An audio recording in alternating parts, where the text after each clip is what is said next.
The morning air in London carried a crisp chill, the kind that made people pull their coats tighter as they hurried along the streets. The sun hung low in the sky, casting golden light over Buckingham Palace, its grandeur standing tall against the bustling city around it. Tourists from all over the world gathered outside the gates, snapping photos and marveling at the iconic sight. Among them stood Private Marcus Kane, a member of the Royal Guard, his presence commanding respect even without him saying a word. Marcus was no stranger to attention. Every day, he donned his red tunic and towering bearskin hat, stepping into position with pride. His uniform wasn't just clothing.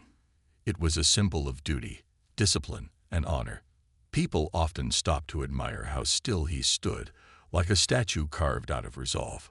Children would giggle and point, parents whispered stories about the guard's legendary patience, and cameras clicked endlessly. But behind that stoic exterior lay a man who had fought battles far beyond the palace walls. Growing up, Marcus faced challenges most couldn't imagine. As a child, he endured cruel taunts because of the color of his skin. Kids on the playground would mock him, calling him names he didn't understand but felt deeply nonetheless. Yet, instead of letting those words break him, Marcus used them as fuel. He worked harder than anyone else in school, excelled in sports, and eventually found his calling in the military. Joining the Royal Guard wasn't just a career choice for him. It was a way to prove that strength comes from within, regardless of what others might think. On this particular morning, Marcus took his post as usual, scanning the crowd with sharp eyes while maintaining his signature stillness. Around him, life buzzed with energy, families laughing, couples holding hands, street vendors selling snacks. It was an ordinary scene, one Marcus had witnessed countless times before. But little did he know, this day would challenge everything he believed about patience, dignity, and humanity itself.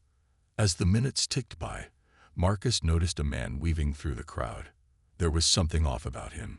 His gait was unsteady, his face flushed, and his lips curled into a sneer. This man, Derek Hargrove, reeked of alcohol and hostility. Derek wasn't there to appreciate the palace or take pictures. He had something darker in mind. His arrival sent a ripple through the otherwise peaceful atmosphere, though no one could have predicted what was about to unfold.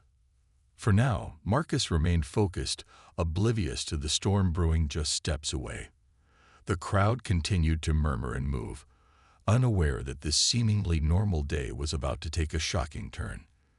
Little did they know, their reactions would soon become part of a story that would spread far beyond the palace gates, a story of courage, unity, and the power of standing together against hate. Derek Hargrove moved through the crowd with an unsteady swagger, his eyes narrowing as they landed on Marcus. At first glance, he seemed like any other tourist, wearing a leather jacket and scuffed boots. But there was something unsettling about him. His lips curled into a sneer as he muttered under his breath, loud enough for those nearby to hear, but not quite clear enough to make out the words. People instinctively stepped back, sensing trouble brewing in the air. As Derek approached the palace gates, his focus zeroed in on Marcus. The guard's polished boots, gleaming buttons, and perfectly pressed uniform stood in stark contrast to Derek's disheveled appearance. But it wasn't just the uniform that caught Derek's attention. It was Marcus's skin color. For Derek, who had spent years nursing resentment and prejudice, seeing a black man in such a prestigious role felt like a personal affront. In his clouded mind, Marcus represented everything he despised: progress, equality, and change. With each step closer, Derek's anger grew. He clenched his fists, his jaw tightening as if he were preparing for battle. Bystanders exchanged nervous glances, unsure of what to expect.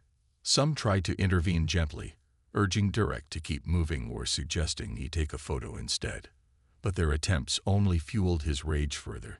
"Mind your own business," he barked, his voice slurred from too many drinks at the pub earlier that afternoon. Finally, Derek reached the barrier separating the public from the guards.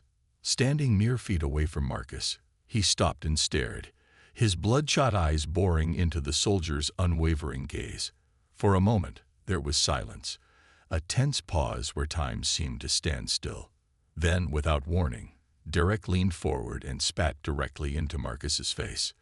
The wet splatter hit Marcus's cheek, breaking the pristine image of discipline and order. The crowd gasped audibly, some covering their mouths in shock, while others recoiled in disgust. Derek didn't stop there. Emboldened by the attention, he began hurling insults, his voice rising above the murmurs of disbelief. "You don't belong here," he snarled, his words dripping with venom. "This is my country, not yours." Each sentence was punctuated with disdain, designed to cut deep and provoke a reaction. But Marcus remained motionless, his expression unchanged. Years of training kicked in, reminding him that losing composure, even in the face of such blatant disrespect, wasn't an option. Inside, however, emotions churned. The act itself was humiliating, yes, but it wasn't the first time Marcus had encountered racism. Growing up, he'd learned to rise above hatred, choosing strength over retaliation.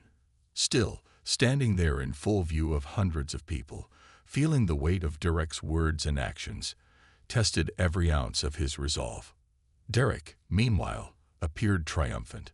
A twisted smile spread across his face as he took a step back, crossing his arms smugly. He clearly expected Marcus to react, to shout, flinch, or show some sign of weakness. When none came, Derek's grin faltered slightly, though he quickly masked it with bravado. "See, nothing but a coward," he muttered, loud enough for those closest to hear. The tension in the air was palpable. Parents ushered children away from the scene, shielding them from the ugliness unfolding before them. Others pulled out their phones, capturing the moment on camera.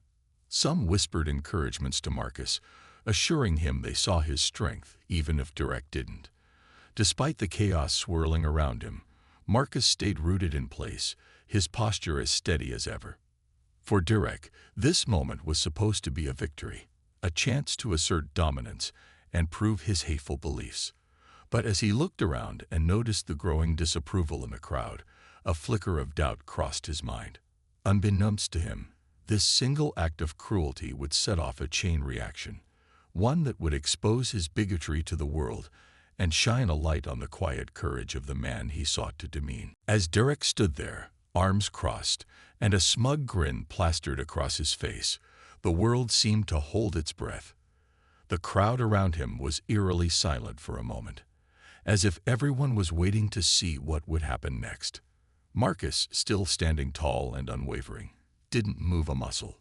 His eyes remained fixed ahead, his chin held high, and his body rigid in perfect formation. To an outsider, it might have seemed like he hadn't even noticed the insult hurled at him. But inside, Marcus was fighting a battle no one could see. The spit on his cheek felt cold against his skin, but it wasn't the physical sensation that stung. It was the weight of Derek's hatred. Every slur, every sneer, echoed in Marcus's mind, stirring memories he tried hard to bury. He thought back to his childhood, when kids in the schoolyard would mock him for being different. They'd call him names, push him around, and make him feel like he didn't belong. Back then, he'd wanted nothing more than to fight back, to prove them wrong with fists and anger. But over time, he realized something important. Real strength wasn't about reacting impulsively. It was about rising above, showing grace under pressure, and refusing to let hate define you. Now, years later, standing outside Buckingham Palace in full uniform, Marcus reminded himself why he had chosen this path. He wasn't just representing himself. He was representing something much bigger. Each medal pinned to his chest, each stripe on his sleeve, told a story of perseverance, sacrifice, and honor. This wasn't about Derek or his hateful words. It was about staying true to the values Marcus had sworn to uphold. So, though his heart raced and his hands itched to wipe away the spit, he stayed frozen, his gaze steady and unbroken. Derek, however, misinterpreted Marcus's silence as weakness. "What's wrong, boy? Too scared to say anything?" he taunted, his voice dripping with mockery. When Marcus didn't respond, Derek leaned closer, pointing a finger at him. "That's right. Keep quiet. You're nothing but a glorified statue." His laughter rang out, harsh and bitter, cutting through the tense atmosphere. For a brief second, it almost felt like he was winning, like his cruelty was having the desired effect. But then, something shifted. One by one, members of the crowd began to speak up. At first, it was just a few murmurs, whispers of disapproval aimed at Derek. But soon, those whispers grew louder. An elderly woman stepped forward, her cane tapping sharply against the pavement. Her voice trembled with emotion, but her words were clear and forceful. "You should be ashamed of yourself," she said, jabbing a finger toward Derek. "This man is protecting our country, and you treat him like dirt. Disgusting." Her outburst broke the dam. Others joined in, their voices rising in unison. A young father holding his daughter's hand called Derek a coward. A teenage boy filming the scene on his phone shouted, "Leave him alone." Even tourists who barely spoke English chimed in, shaking their heads in disbelief. The once scattered murmurs turned into a chorus of condemnation, surrounding Derek like a wall of sound. For the first time since he arrived, Derek looked uneasy. His bravado wavered as he glanced around, realizing he was outnumbered. Gone was the confident smirk. Instead, uncertainty flickered in his eyes. He opened his mouth to retort, perhaps to defend himself or lash out again, but the sheer volume of voices drowned him out.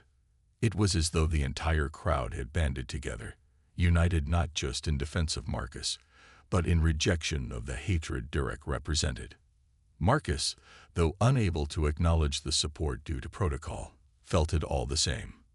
Each word of encouragement, each cry of outrage, resonated deep within him. It wasn't just about him anymore. It was about sending a message that racism and intolerance had no place in society. As Derek took a hesitant step backward, clearly overwhelmed by the backlash, Marcus allowed himself a small private victory. In that moment, he knew he wasn't alone.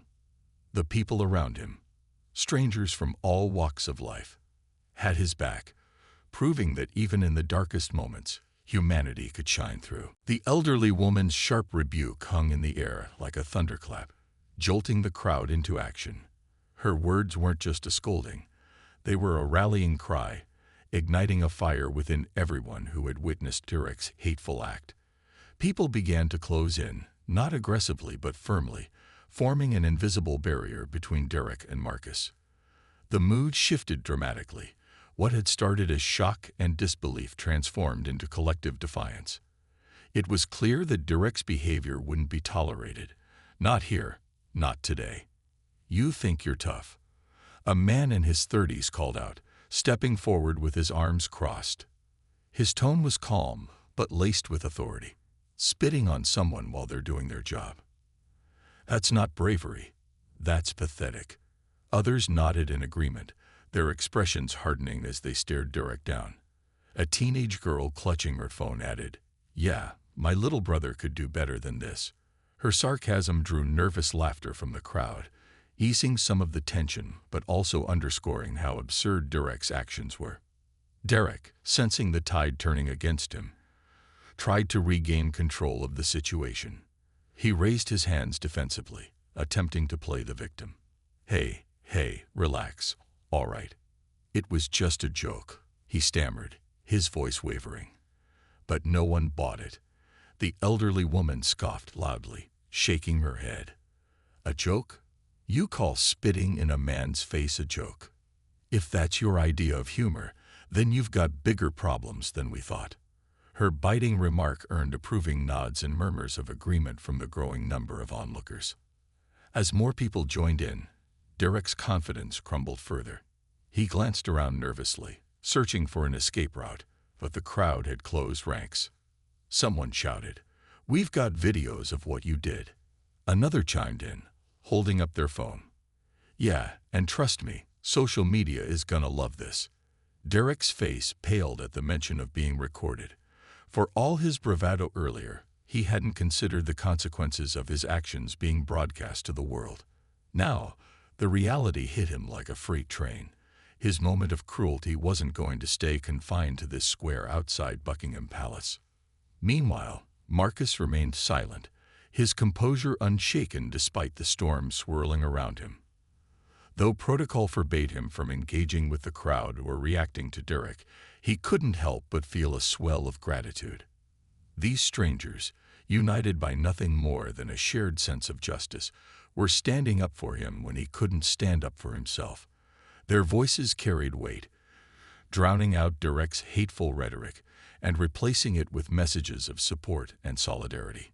One particularly poignant moment came when a young boy, no older than 10, approached the barrier separating the crowd from Marcus. Clutching a small British flag in his hand, the boy looked up at Marcus with wide-eyed admiration. "Thank you for protecting us," he said simply, his voice clear and earnest. The sentiment brought tears to the eyes of several onlookers, including the boy's mother, who gently placed a hand on his shoulder. Marcus locked eyes with the child for a split second, allowing himself a barely perceptible nod. A gesture so subtle only those paying close attention would notice. By now, Derek was visibly sweating, his earlier swagger replaced by unease. He tried to laugh off the situation one last time, muttering something about oversensitive people under his breath. But the crowd wasn't having it. They continued to press in, their voices rising in volume and intensity. Someone suggested calling the police, and within moments, multiple phones were dialing emergency numbers. Derek's panic grew as he realized there was no way out. He'd gone too far, and now he was facing the full weight of public accountability. Just as Derek began to back away, trying to slip through the crowd unnoticed, two uniformed officers arrived on the scene. Their presence immediately commanded attention, and the crowd parted to let them through. One officer approached Derek, asking sternly what had happened, while the other spoke with witnesses, jotting down notes. Phones were thrust into the air, eager spectators offering video evidence of the incident. Derek, now cornered and exposed, struggled to explain himself, his excuses falling flat in the face of undeniable proof. For Marcus, watching the officers take charge was both a relief and a vindication. While he'd always believed in staying above the fray, seeing Derek held accountable reinforced the importance of patience and dignity. The crowd's reaction proved that hatred rarely thrives in the light. It wilts when confronted with unity and courage.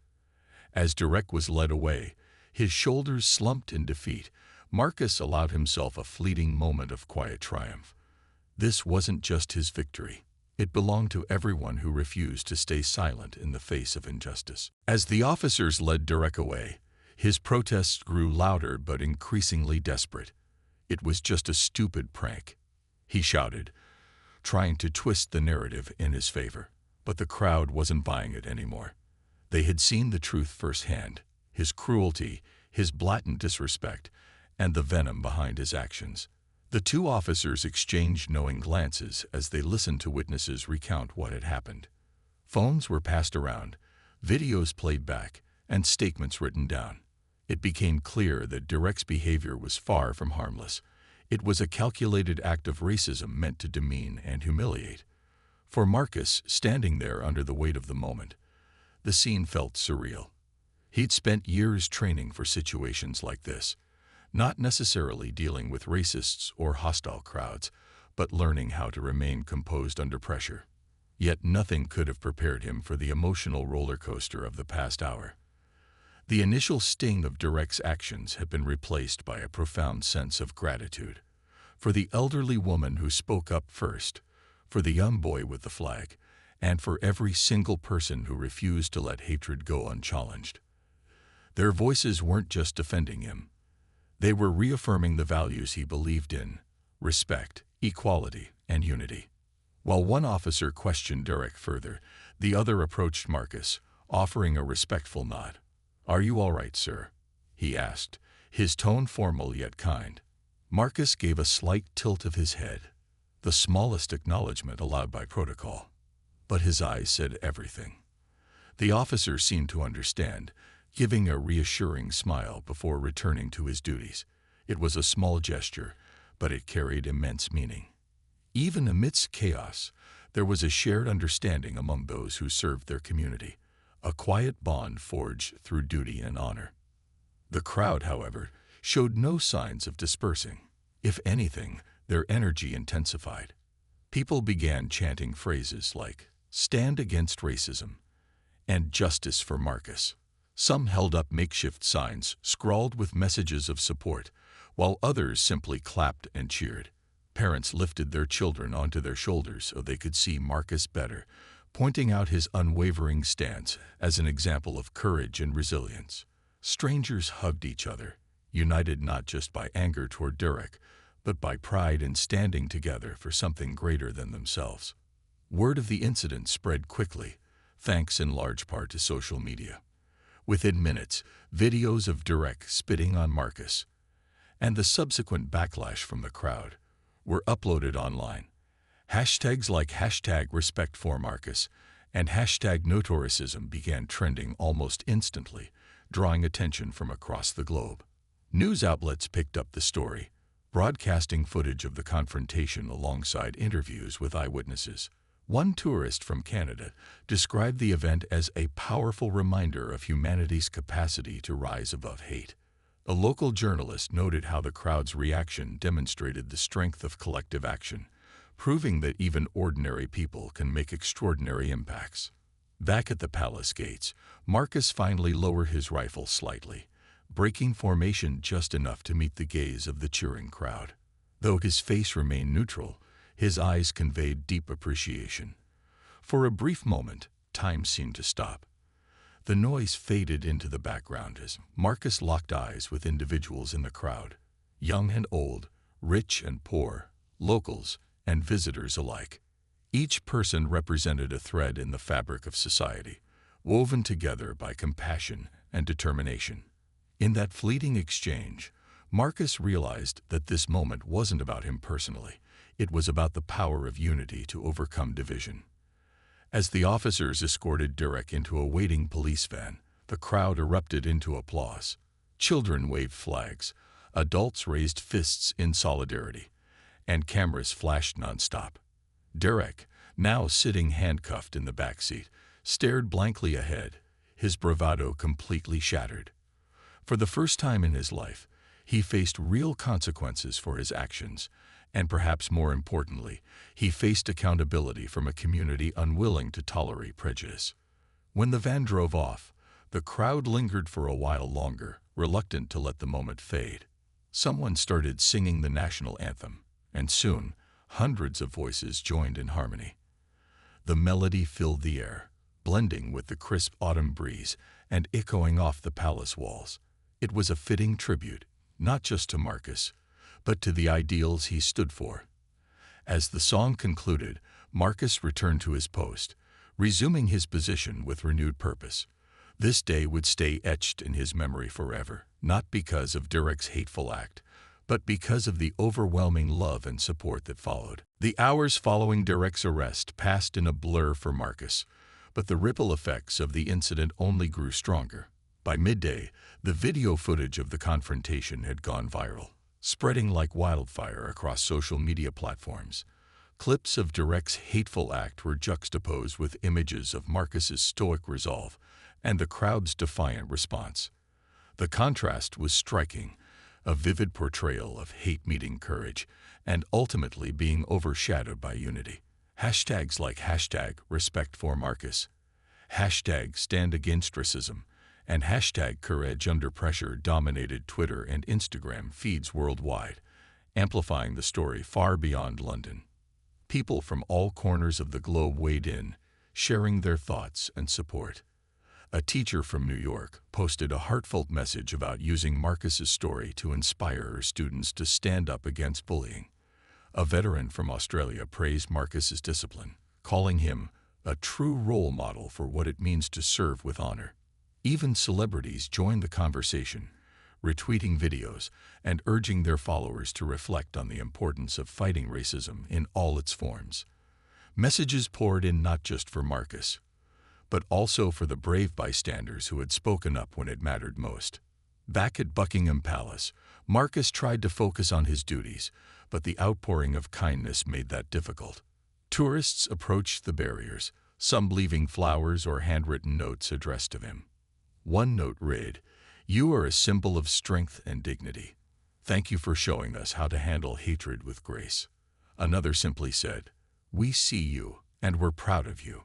Strangers stopped to take photos, not just of the palace, but of Marcus himself, as if capturing a piece of history. Parents encouraged their children to wave or smile at him, turning the area into a sea of positivity.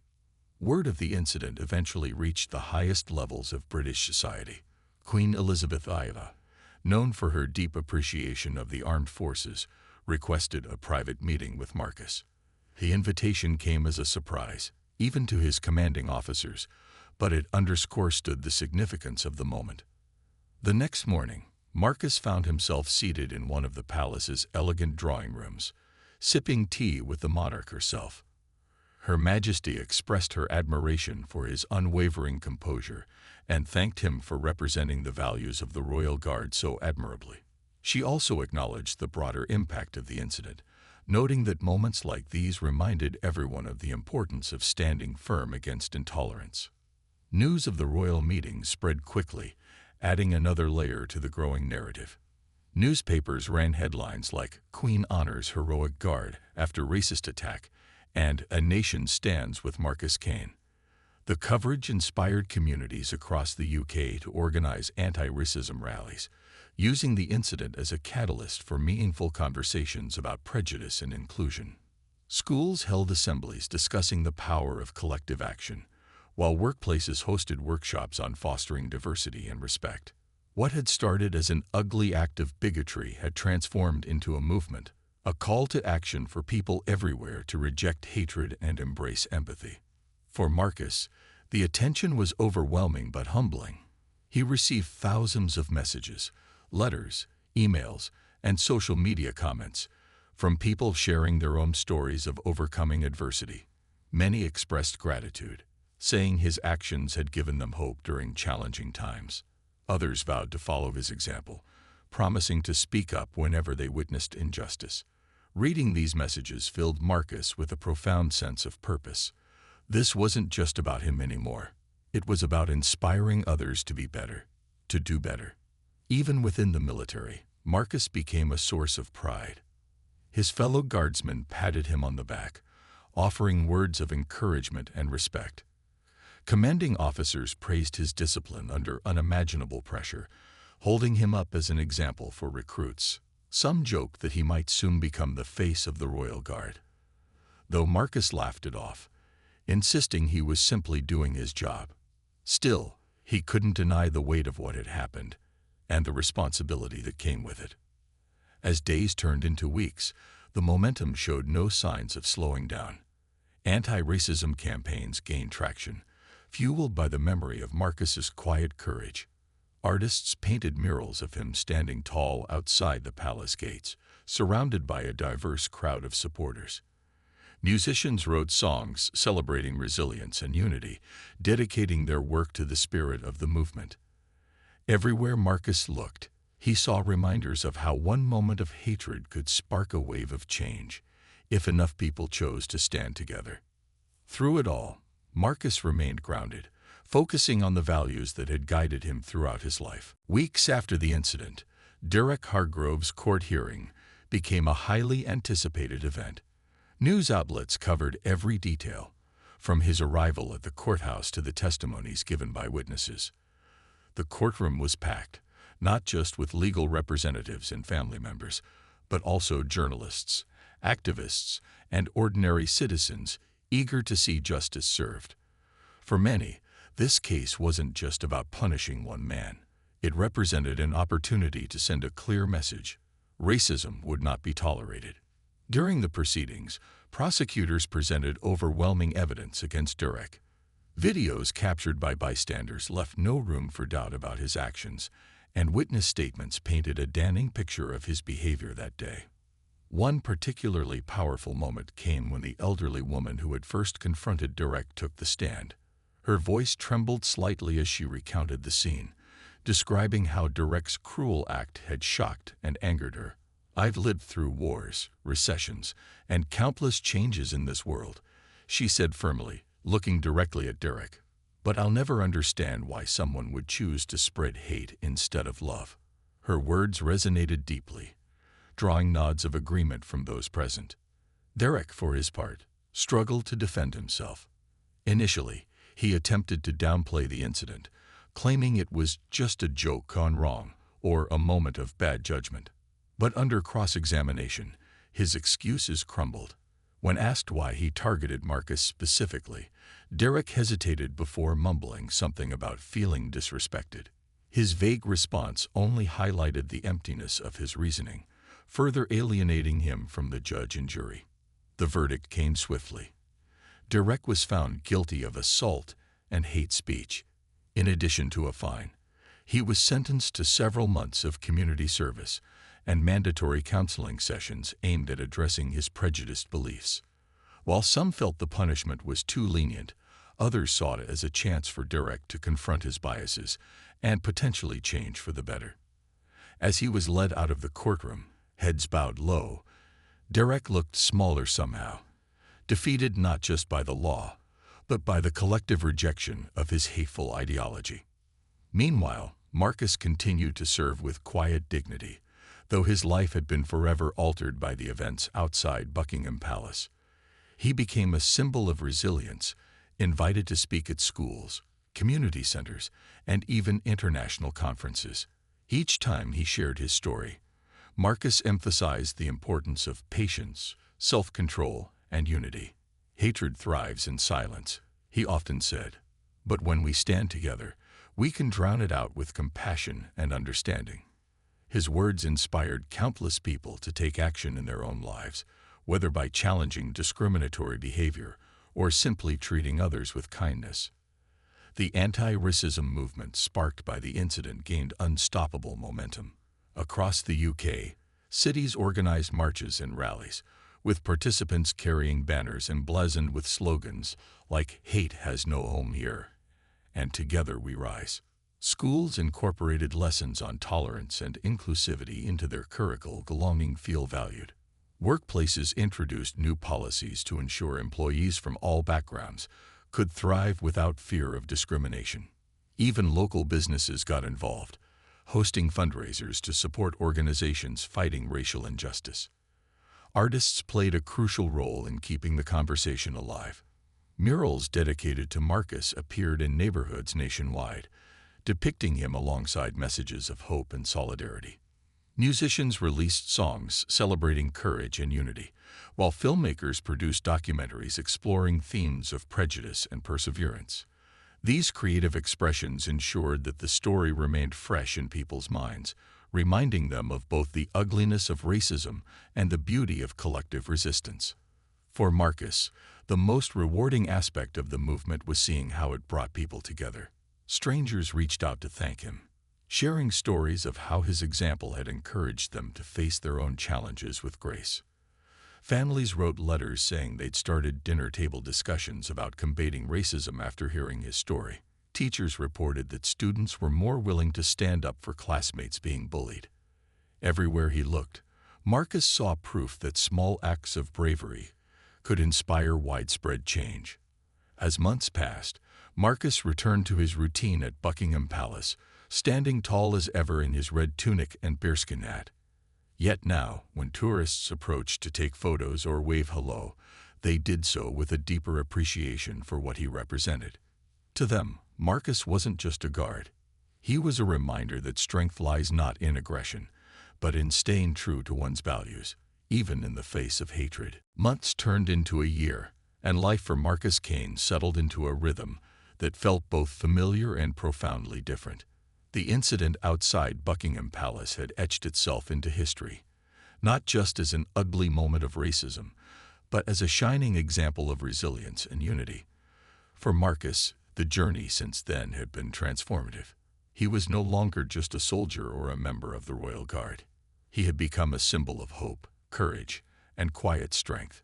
Yet, despite the accolades and admiration, Marcus remained humble, always reminding himself of why he chose this path in the first place.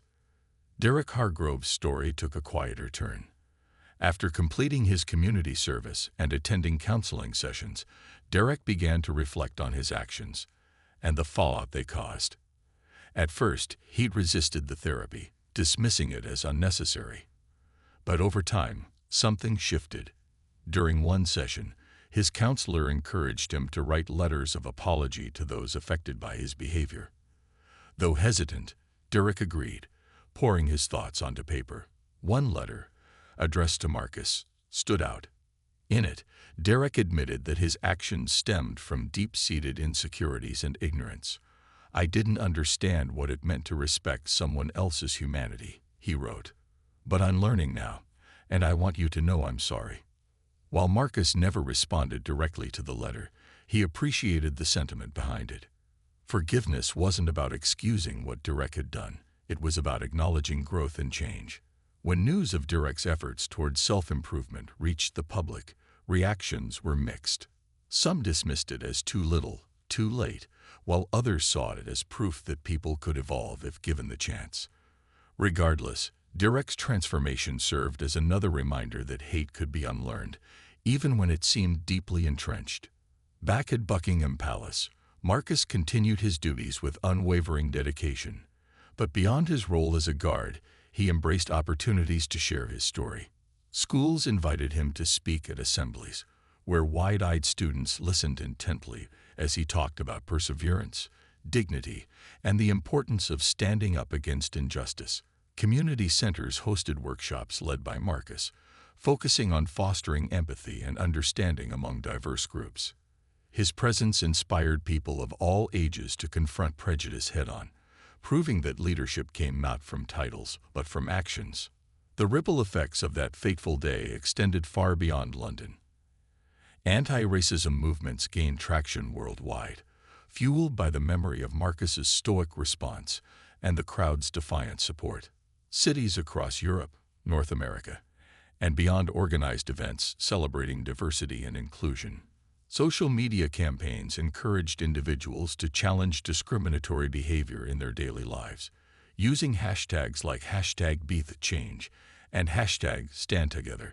Even corporations joined the effort, implementing policies to ensure workplaces were safe and equitable spaces for everyone. For Marcus, these developments reinforced his belief in humanity's capacity for growth. He often reflected on how a single act of hatred had sparked such widespread positivity. It reminded him that darkness could only thrive when left unchallenged, but light, no matter how small, had the power to illuminate even the darkest corners. This philosophy guided him not just in his professional life, but in his personal interactions as well. Whether mentoring young recruits or chatting with tourists outside the palace gates, Marcus carried himself with the same grace and humility that defined him during that unforgettable confrontation.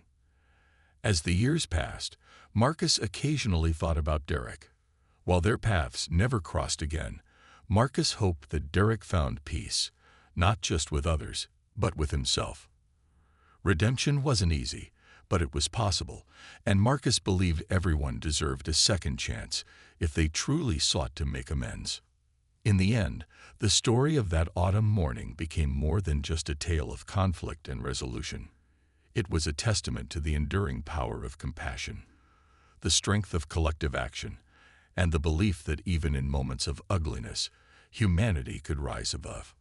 And so, as Marcus stood tall under the golden glow of yet another crisp London sunrise, he felt a quiet pride, not in himself, but in the world around him. A world that, despite its flaws, continued to strive for better days ahead.